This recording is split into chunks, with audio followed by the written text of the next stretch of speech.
Oh, I'm so hungry. I told you we can't kill people. We have to go back to a normal life. But that meat is so good. Oh my god. Hey, welcome back. This is basically it is a review for the second episode of the Santa Clarita Diet. And man, this show it basically starts up where it left off. They're already the guy is already dead. She had her meal and they burned the body. And it just the comedy just takes up from there and just keeps snowballing and it just so ridiculous and so hilarious. And there's sometimes in the episode where it gets kind of like dark and serious, but it just picks up, and it doesn't do it in a kind of a weird way, like a kind of like an awkward moment and then whatever. I guess the whole situation is kind of awkward, but because of the changes, everybody just have like a different way of dealing with things. Especially with the daughter, she's just entirely rebellious. The daughter and the mother, they're just entirely rebellious and just kind of like they just don't care anymore, you know. But I just think it's kind of funny how like the father, which played by Timothy Olympian, I think that's how you pronounce the guy's name, throughout the episode, especially in episode one and episode two, he's just trying to piece things together and try to hold things at a state of normalcy. Trying to be like, okay, fine, everything normal. You might have turned into a zombie or whatever you are, but everything must turn back to normal. You know, until like the last few episode minutes of the episode. But you know, I'm gonna work my way to review the whole episode instead of just jumping in piece by piece. So let's get down to it. The first episode, the first scene, basically, it kind of reminded me of the episode of Better Call Saul of Breaking Bad. They're out in the middle of a desert with a car, and then it's just really shady and really just kind of like, oh shit, hide the body, and they're just kind of like arguing like, where's the lid for the container.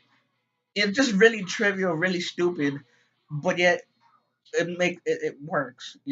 It's just like they have a situation like at hand, but they're saying like, oh shit, where's the lid, whatever, you know. Um, and then the cop guy gets all like suspicious, so he's like asking questions and shit. And it's funny because he's like I said, he wants to return to a state of normalcy, act like nothing happened, and she's like has this attitude all of a sudden, just like, hey, what, shut the F up, like, damn, man, and I think I like this, uh, uh, Drew Barrymore, because, like, I think in previous roles, she's like really kind of like ditzy. I mean, she's a little ditzy in this show, but she's not as ditzy as like, let's say, you know, uh, Charlie's Angels. I mean, she's a little bit ditzy, but then she has the attitude in this show, dude. Um, there was one funny a point in near the end of the episode, where they're at the morgue trying to figure out their situation on like what to do, because like after she ate the guy, all of a sudden she's not really hungry anymore, not really hungry for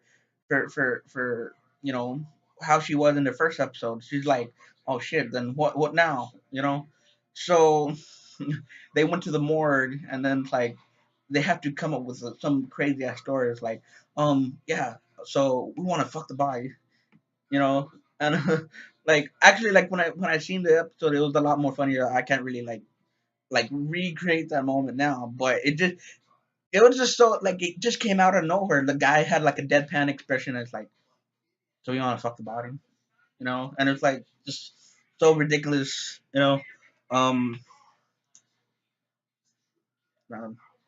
no, but yeah, the show's great. The comedy. I mean, unlike in the first episode where it's like it waits for a while to get some laughs. At least just out of me, the comedy just picks up like right then and there. And then I like all throughout this episode he's saying like, oh, we can't kill people. We just no, whatever. And then at the end of the episode, he's like, you know what, screw it. I don't know how to keep up with this shit. You can't kill people, so we can feed you. Um, oh, and there was this one scene I almost forgot. I think this is the best scene featuring the daughter. It's like she's reading through the magazine, the comic books, and she comes across this one that's like kind of reminiscent to her mom. It's literally called Mombi, right? And the guy's like, no, 30 seconds, blah blah blah, and then out of nowhere, like he comes up to her like, hey, so and so's friend, whatever, whatever. She just pins him to the ground, and I swear I thought she was gonna turn into a zombie as well and just freaking eat his face off. I mean that didn't happen, but she just pinned him to the ground. It's like, hey, I could do whatever I want. Leave me the hell alone. Essentially, it's like, okay, fine, yeah, I'm just gonna leave you alone. So, dude, that was fantastic. So it's kind of interesting how it's going to progress with Timothy Olympus. I don't know how to pronounce his name, so I'm just going to call him Olympus. Is going to progress, especially since he's kind of like, screw it, whatever, I'm throwing the world out. Or he's going to be like, okay, well, at least hold down the world just a little bit, or whatever. So I think that's pretty much my review of the second episode of Santa Clarita Diet. At first I thought it said Santa Claus Diet, but that's pretty much it. And that traditional ending. Like, share, subscribe, do whatever you want. Okay, whatever. I tried my best. I'm out like the flash and see you with another video.